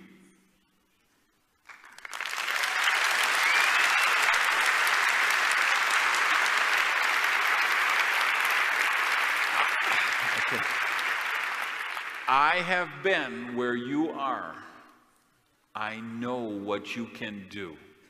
I know the potential here, and all those notes I got on Twitter and all those messages I got on Facebook, I know the dreams that are in this audience, and I believe in you, and I want you to borrow my belief because you deserve success. Peace. I love you guys. Tekrar hoş geldiniz. Hazır mısınız?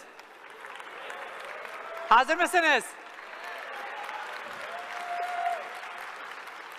It's the time to surprise Randy Gage. Okay? Please welcome back Randy Gage.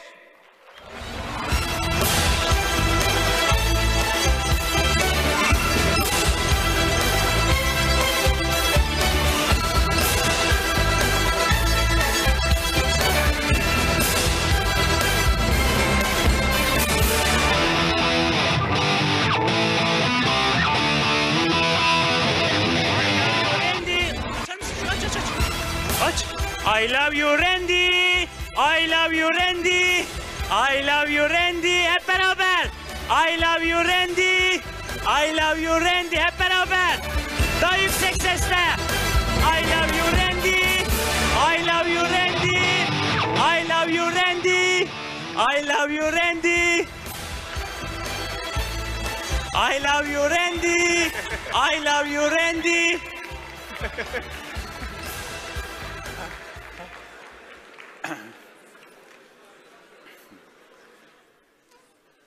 Risky is the new safe.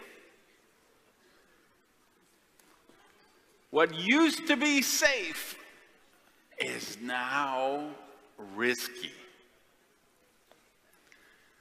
You know, when I grew up, my mother told me, go to school, get an education, get a job for a big company, and you will be set for life. Now, fortunately for me, they threw me out of high school, so I wasn't able to follow my mother's advice. And for that reason, I'm very wealthy today. But now my mother, she gave me the best advice she knew. And I think millions of mothers and fathers all over the world were giving their children the same advice. Go to school, get a job with a big company. You're going to work for them for 40 years. They will provide a pension plan, and then you will be able to retire in security. And that is simply not true any longer. Today, that is the riskiest thing you could do, waiting around for a company to protect your future. Very risky. Waiting around for a government pension. Very risky. What used to be safe is now quite risky. I have to tell you, I knew the world changed forever when I took a trip to Phuket, Thailand. I went there to do something I had always dreamed of, which was I wanted to ride an elephant through the rainforest. So I go there to ride the elephant, and while I was there, I came across a show where they were training monkeys to harvest coconuts. Now, it was a pretty interesting thing. They train these monkeys because they replace human workers. It takes 2 to 3 months to train a monkey. And they have cables that go to the top of these trees. And the monkey climbs to the top. He takes one hand and one foot and he hangs onto the cable. He takes the other hand and the other foot and he spins the coconuts till they get and they fall off to the ground. And once the monkey is trained, the monkey can harvest 1,000 coconuts a day. Well, we have been using animals for beasts of burden for centuries, right? We ride horses, cows pull plows, horses, mules pull plows, camels. But to use a monkey for physical dexterity, trained labor that used to require humans, This was kind of an interesting thing to me, because I was looking at that, and I was just thinking, I hope nobody from American Airlines sees this monkey training. Because if they do, you could figure there'd be somebody in the headquarters who would be saying, could we replace a couple of flight attendants on the 777s with a couple of monkeys to hand out a bag of peanuts and cans of Coke? So I'm thinking about that on my way back from Thailand. I overnight in San Francisco to break up the trip. I go into the airline lounge the next day, and there's a couple with a carrier with an adorable little puppy in the carrier. Well, I love all animals, so I say, hey, can I play with your puppy? They say, yeah. And the lady tells me, my puppy is a clone. I laugh. I thought she's joking. She says, no, he's a clone. And it turns out he was. They were actually on my flight back to Miami. We landed, and there was all these reporters and photographers and camera crews. And this wasn't the first cloned puppy. It was just the first cloned puppy that came to the United States. And they were bringing him back from South Korea, where he had been cloned from the DNA of this family's beloved pet, which had died. Whoa. Here's the thing. I'm a science fiction fan. So I love Star Wars and Star Trek, and I've seen the clone armies and everything, but that's science fiction. This puppy was in my hands, was real. Now, I had heard that they had cloned sheep, and I had heard that they had cloned camels in Dubai or somewhere, but that still seemed abstract to me. It's not tangible.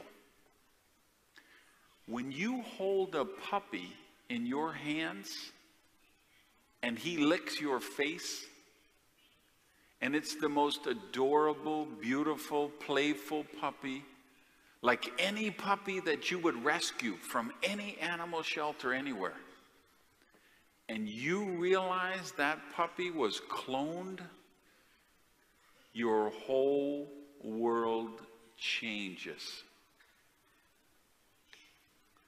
And that's what happened to me.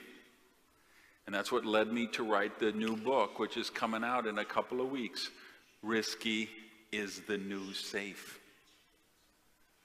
Because I look at that and I say, how much longer will it be before we clone human beings?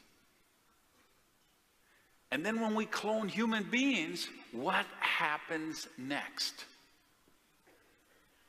If Jones and Son Hardware can just clone more sons, why would they hire more employees? What does that do to the labor market? What does that do to the economy? What happens when somebody really does start cloning an army? What happens when you're a clone and you're at the dinner table with 12 other brothers who are exact clones like you? What is that conversation about? What are the mental issues that are going to happen with that? What's going to happen when someone starts cloning sex workers in a third world country somewhere?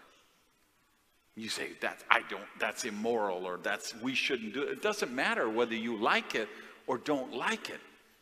We're going to debate the moral and ethical issues of cloning probably for decades. But that isn't going to change the fact that it's going to happen. It's going to happen in our lifetime.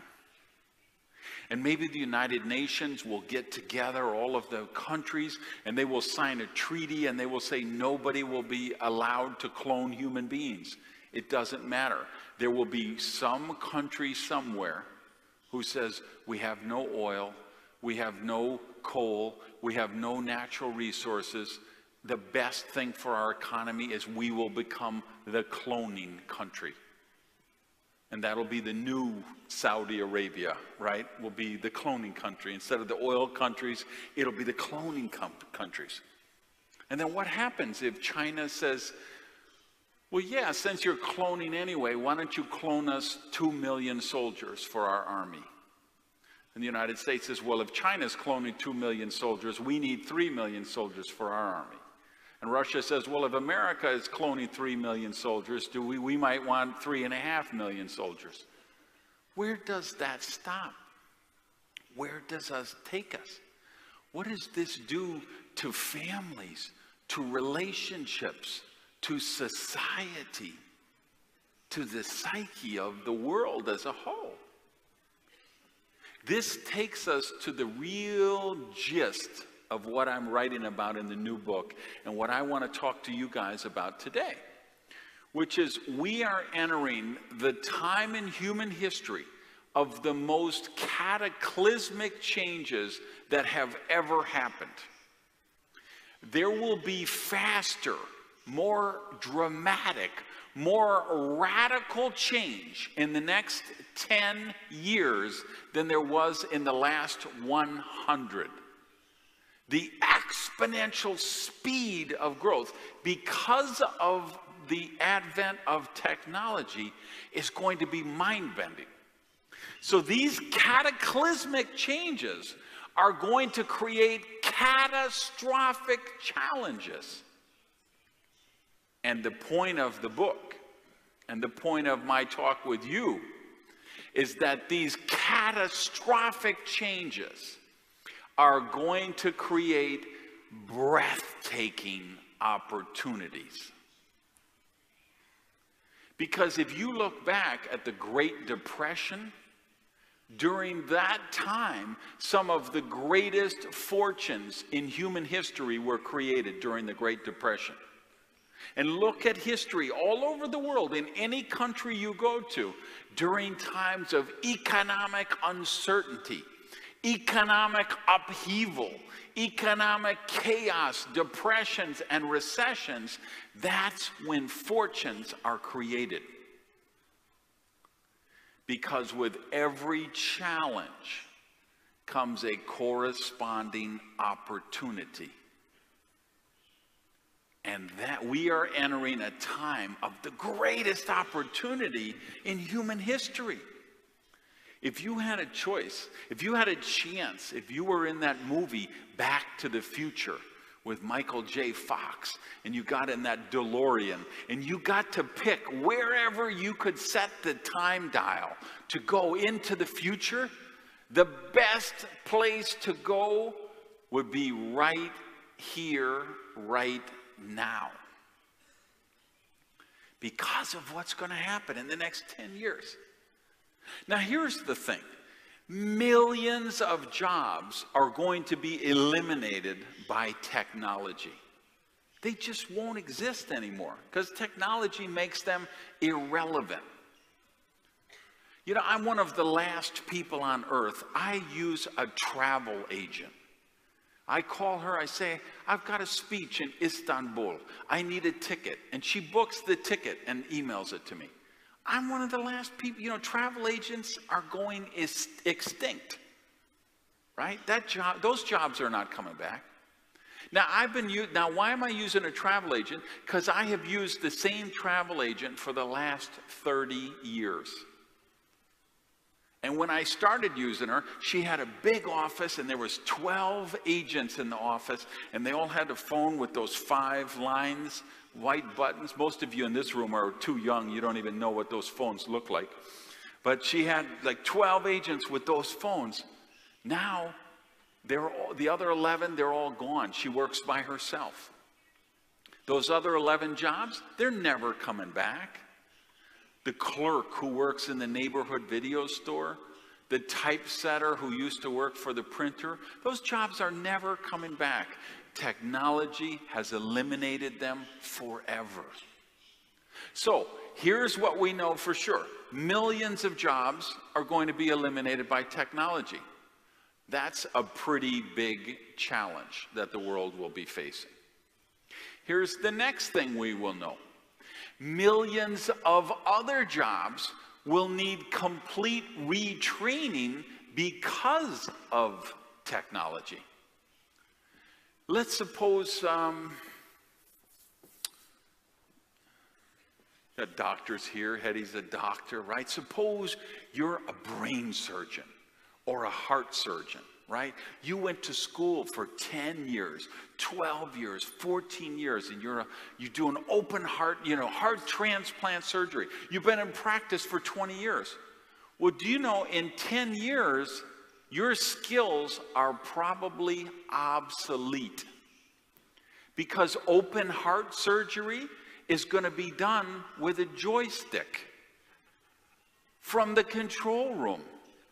And so the doctor is going to be in there with the joystick, and the patient's going to be on the other side of the window, or the patient's going to be 2,000 kilometers away or 10,000 kilometers away. So the physician who went to school for 12 years and practiced for 20, they're probably obsolete. And the most qualified heart transplant surgeon in 2025 is probably this little girl who's sitting here in the front row. Because she's going to grow up with that skill set from day one. She won't need retraining. She has been doing that her whole life. Think of the detectives. How do most people get promoted to detective? They start off, they're a patrol officer, walking the beat, driving a patrol car. But see, we're already in the spot now where detective work, you know what it takes to be a good detective?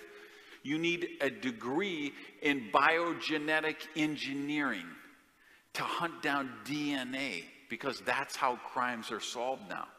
You need a degree in computing, because you're tracing money through 18 different countries and 32 different shell corporations, and you need to know forensic science to be a detective.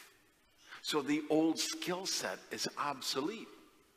We can take the most basic minimum wage job. Suppose you work in a warehouse and your job is to move boxes and drive a forklift. Your ability to get that job, to get a raise, or to get a promotion very soon might be based on your skill set of wearing an exoskeleton suit on your body. Because by wearing that exoskeleton suit, you'll be able to pick up the boxes of 200-pound bathtubs, 4 of them, and pick them up and carry them over here. I was watching a special on the Discovery Network, and I saw a man pick up a car and throw it off a cliff because he was wearing an exoskeleton suit. So all of the rules have changed. So now what do we know so far? Millions of jobs are going to be eliminated by technology. Millions of other jobs are going to need complete retraining to keep their jobs because of technology. Technology changes everything. Think about social media, Twitter, YouTube, Facebook. This has changed the business of branding forever. No company can control their brand anymore. You work for ExxonMobil, right? They have their brand, they have their logo, they have their corporate colors, they have all of this image which they want to portray with their brand. Nike and Disney and Hyatt and Hilton, every major international brand tries to protect it. But with social media, you can't do that any longer. Because if I stay at the Marriott Hotel and I don't like my room, I can do a YouTube video on it and put it up online, and it might get 2 million views in the next 2 weeks because it goes viral.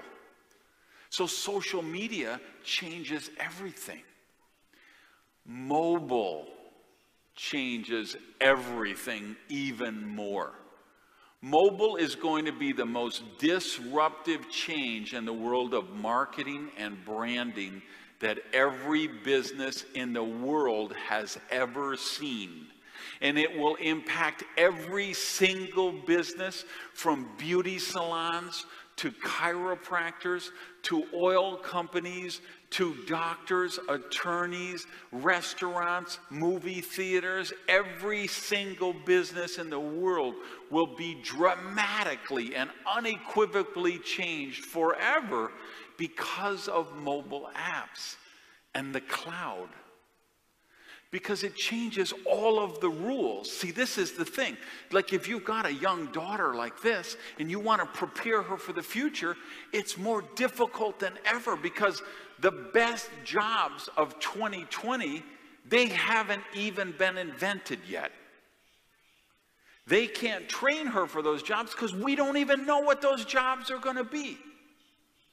And technology is changing so fast, the rules keep changing faster and faster and faster. So there's 5 billion people in the world today that have a smartphone. 5 billion, and that changes everything. Pretty soon you won't need a smartphone because you're going to have a screen on your wristwatch. And here's what I want you to know. The lines between the screens are all going to disappear. So you'll have your feed on your wristwatch. It'll follow when you look at your smartphone. When you get in your car, it'll be in the little video display that's on the dashboard of the car. When you walk into your house, it's going to play on your 8-meter wide HD TV, which is automatically going to come on when you enter the room. When you go sit down at your desk, it's going to migrate to your screen on your monitor. And it's just going to follow you whatever screen you're on anywhere. And that disrupts everything. So see, there's some people are going to lose fortunes when these changes come about. But there will be other people that make fortunes when these changes come about. So all the rules are going to change. Now your content is going to follow you on whatever screen's in front of you. So fortunes are going to be made until the Google eyeglasses come out, and then nobody's going to need any screens anymore. And all those other screens are going to lose fortunes, and the people with the Google eyeglasses are going to make a fortune. But you know what? There's probably 2 kids in a college dorm room right now with nothing but a couple of empty pizza boxes, but they have an idea which will become the contact lens, which makes the Google eyeglasses obsolete. And after that, somebody will have the idea for the microchip, which gives you the holograph, which makes the contact lens obsolete. And you understand, I'm not talking 50 years from now. I'm talking in the next decade. Cataclysmic, catastrophic changes. The lines between the source of the content are all going to disappear. Right now we have the broadcast networks, we have the cable networks, and now we have internet-created content that doesn't need a network. Somebody just creates a movie, creates a television show, creates a seminar, a training, some how-to something, and they put it up online. Now understand, Rupert Murdoch at Fox, he hasn't figured this out yet, and he's a billionaire. Mark Cuban hasn't figured this out yet, and he's a billionaire. See, nobody's figured this out yet because nobody knows how this is all going to work out. The people who do are going to make fortunes. So right now, see, the people at the big networks, they're saying, well, maybe we should look for our next star from YouTube. YouTube is saying, hey, we're going to create our own stars on the YouTube channel. Netflix, which is a streaming video rental company, is now creating their own content. These are huge changes, guys. So what does it mean? I can go to my hotel here in Istanbul, which gets a satellite TV. There's like 200 channels on that TV. People, and same thing in Miami where I live, my cable system has 200 channels. People say, how many are we going to have? 300, 500, 1,000 channels? Where is this all going? Let me tell you where it's all going. There's not going to be 500 channels. There's not going to be 1,000 channels. There's going to be 7 billion channels. Because every person on earth will create their own channel. And they'll say, I want to get Randy Gage's blog and Seth Godin's RSS feed, and I want the American Idol version from United States and Australia and the moon. I want to get all the new songs from Nickelback. I want to get all of the sequels to Iron Man and the Avengers. I want to get all my iTunes. I want to get my stock quotes. I want to get my bank statements. I want to get the breaking news from CNN. I want to get this genre of music or this genre of movies. I want to order a pilot of a television show I'm thinking about. I want to subscribe to a movie series.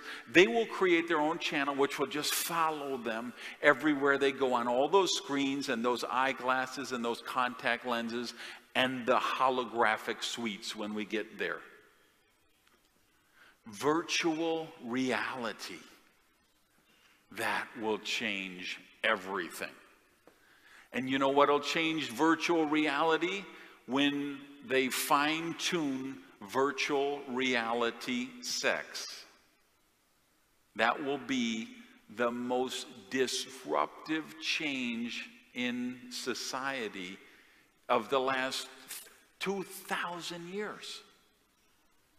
Because think about what Napoleon Hill wrote about the power of sexual energy in the book, Think and Grow Rich, and how it has to be harnessed and channeled. And think about how now you see guys who they'll go to a casino and spend 2 days and gamble away all of their children's college fund, right?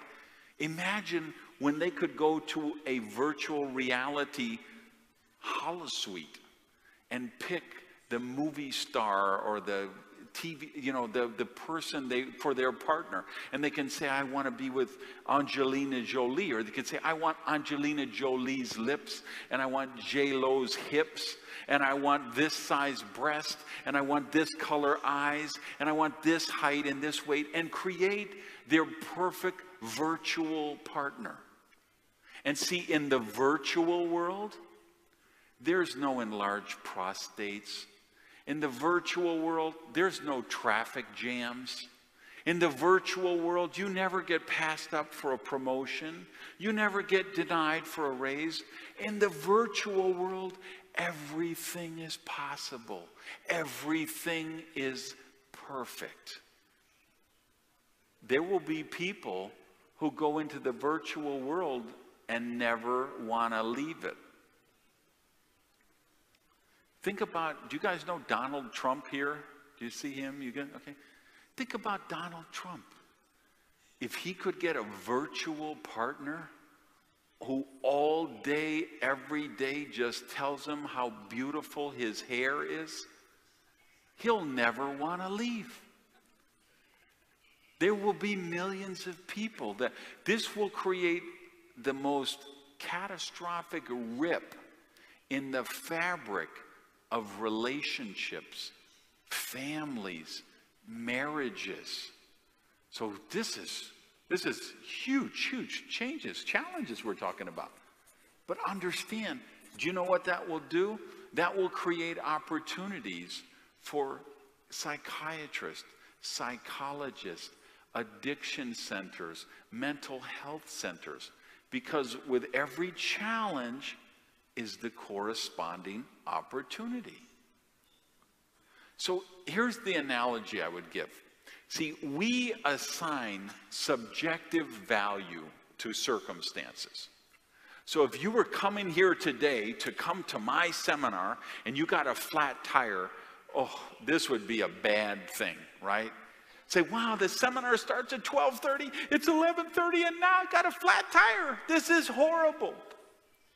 But to the guy who owns the tire store, this is great news. Because he's raising a daughter that in a few years he wants to send her to university perhaps, or he's planning his retirement, and now today he's going to sell an extra tire.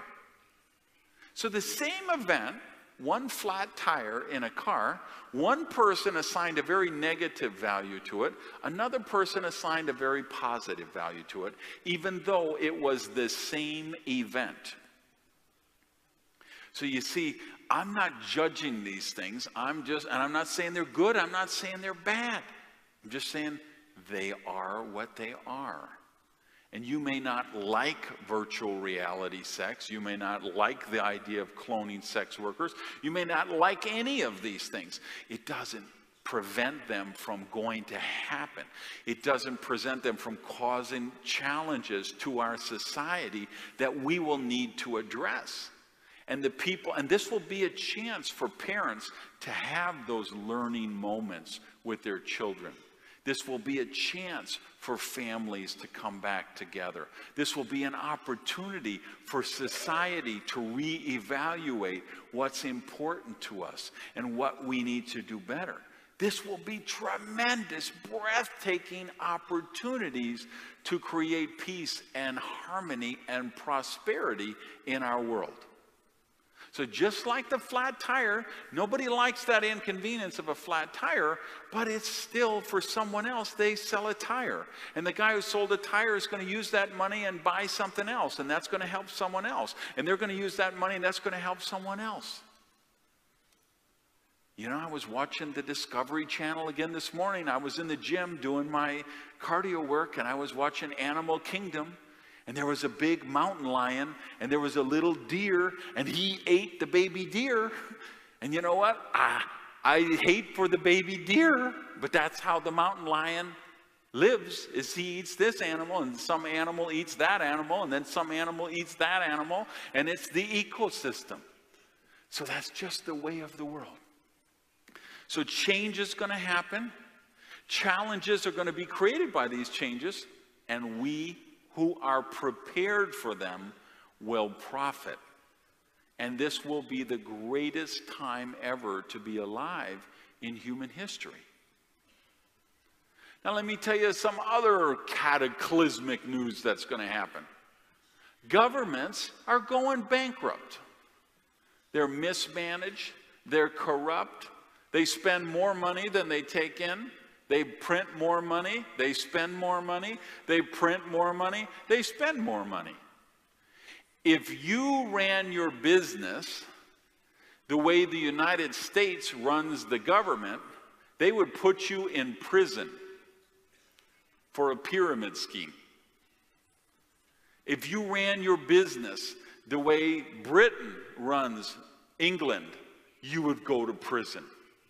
If you ran your business the way the European Union countries run their business, you would be put in jail. Here's what I predict in the book. The euro will collapse within 2 years. It will collapse or be completely disbanded because it's a bankrupt model. They don't have money. They're just printing money. And the two economic engines of the EU, which is Germany and France, both those economies have slowed down, and now there's no extra money. There's no growth going on anywhere. Spain has a 25% youth unemployment rate. Greece is bankrupt. Italy is bankrupt. Spain is bankrupt. So now you have some countries in the EU, they tell people, we're going to raise your taxes and you're going to have to retire later because we're going to take some of that money and we're going to send it to Greece because in Greece, they promise their people they can retire when they're 47 years old. People say, wait a minute. You're telling me instead of retiring at 60, now you want me to work at 65 so you can send the money to Greece so they can retire in 47? Are you crazy? They're saying, you can't do that to me. So they go to the EU and they say, EU, we can't send this money to Greece. Greece, you have to get your budget in line. You have to balance your budget. So Greece goes to the people and says, you know what? We said you were going to be able to retire at 47, but it's not true anymore. We said we were going to give you this much for a pension, but it's not true anymore. We're going to give you less. What are they doing in Greece? They're rioting in the streets. Go to France. You know, Paris, one of my favorite cities in the whole world. You can't even go there anymore because it's always on strike. The garbage is on strike. The airport's on strike. The health work is on strike. The immigration is on strike. It's crazy because basically what happened in France is what you're going to see happening everywhere in the EU. They told the people, there was a government, and they said, listen, here's the truth. The truth is, in the past, the government promised you this money. They promised you this retirement, but the money is gone, and you're not going to get it. So that's the truth. And the workers say, oh yeah? If you don't give us that money, we're going to go on strike. So they do. They go on strike. And the government says, you can go on strike all you want. We don't have the money. It's gone. The United States has a $16 trillion deficit. Trillion with a T. $16 trillion deficit. You have these economy theorists, economists. They say, well, the deficit doesn't matter. If it's a certain percentage of gross national product, it's okay. But it's not okay. Because you can't give out more than you take in. They seem to have this theory that governments are immune from the universal laws of prosperity. But governments are no different than anyone else. The universal laws of prosperity apply. Here's the title I gave this chapter in the book. The title is, The Only Free Cheese is in the Mousetrap. The only free cheese is in the mousetrap. And see, you could take all of my whole philosophy on success and prosperity, and you could crystallize it and define it by that one sentence. The only free cheese is in the mousetrap. Because all true prosperity is a value for value exchange. When you produce value, you get back in value. And governments are no different than anyone else. So let me tell you, now it's funny, I wrote a blog about 6-7 months ago, and I predicted that the euro would collapse in 2 to 3 years. And when I wrote that blog, people thought I was crazy. Now, you know where I've been the last month? I was afraid the euro was going to collapse before my book came out. All right? It's so apparent. So what's going to happen when the euro collapses? Believe me when I tell you it will affect your currency in Turkey. Believe me when I tell you it'll affect the dollar, the pound, the yen, the peso. It'll affect every currency on earth. It'll affect gold and platinum and silver. So see, when somebody goes down over here, somebody will go up over here. So when the euro collapses, gold will get higher and higher and higher.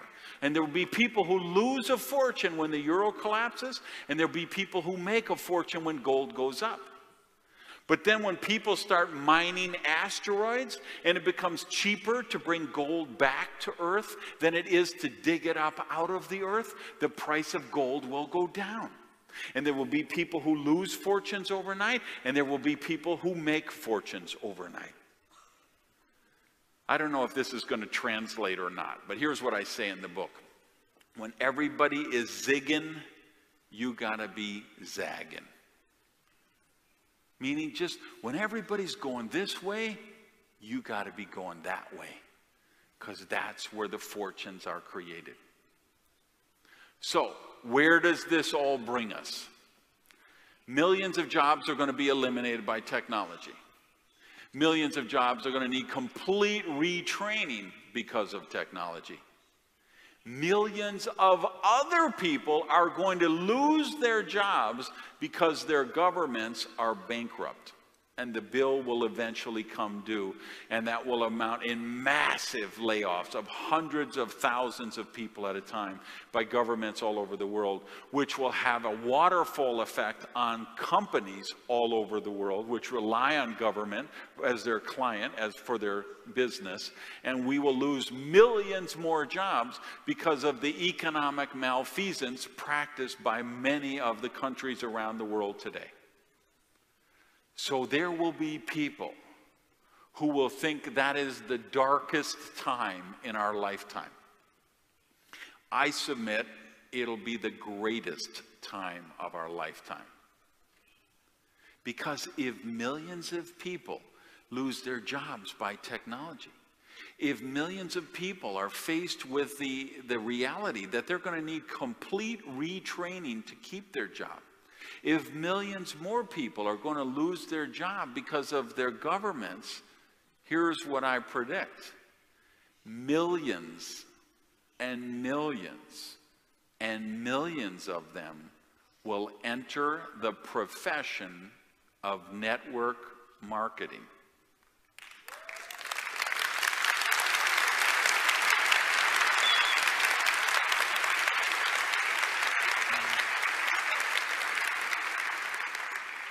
You will see such an increase in people becoming self-employed, such an increase in home-based businesses, such a increase in direct selling businesses, and such an increase in network marketing home-based businesses.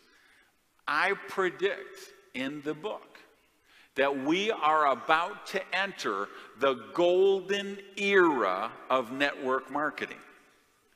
That 40 years from now, 30 years from now, we will look back and say, 2013, 2014, 2015, that was the golden era of network marketing.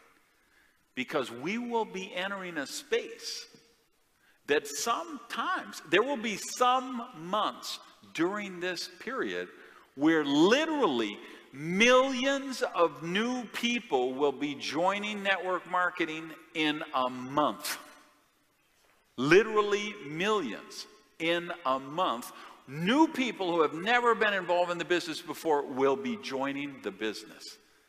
That's why, you know, in every company in the business, we all have those charts, right, that show exponential growth, right? You've all seen those charts, right? We say you have the foundational time, and then you get to this tipping point, and then you go almost vertical with this exponential growth curve, and then you level off and you reach the maturity stage. Here's what I predict. I predict the entire profession of network marketing is going to reach that exponential growth curve. And we will bring millions and millions of new people into the profession over the next 5 to 10 years. You see why I'm excited right now about these changes? See why I say in the most difficult times, the most uncertain economic times, those are the times of greatest growth for our profession, and we are about to enter it. The golden era of network marketing. So here's what I want you to know. It's why I wrote the book. It's why I wanted to talk to you about this subject today. We live in the greatest time in human history. For most of you in this convention hall, most of you here, in your lifetime, you will be able to take a vacation on the moon. Most of you in this convention hall, in your lifetime, you will have the opportunity to buy a home on the floor of the ocean with a coral reef view and sharks and whales swimming by your living room. Most of you in this room will be able to score the winning goal for the football team for your country in the World Cup. But this last one will probably be done during virtual reality in a holosuite somewhere. Now understand, I'm not talking about 50 years from now. I'm not talking about 100 years from now. Richard Branson is going to be taking tourists into space next year. There's a hotel in the South Pacific right now that has a big biosphere room which they can take you down to the floor of the ocean and you spend 2 days there, which is the most you can spend right now because of the pressure. It's like scuba diving and they haven't figured that out yet, but it's already for 2 days. Okay, virtual reality is processing so fast, it's mind-boggling. We're talking, these kind of changes I'm talking about are going to be happening in the next decade. So I'm telling you today, we live in the greatest time of human history. There has never been a better time to be alive. Really, if you could be in that DeLorean and pick a date, this is the day you would pick right now. There has never been a better time to go from broke to multi-millionaire than right now, because of mobile apps, because of the internet, because of the cloud, because of social media, because of technology, because of biogenetic engineering.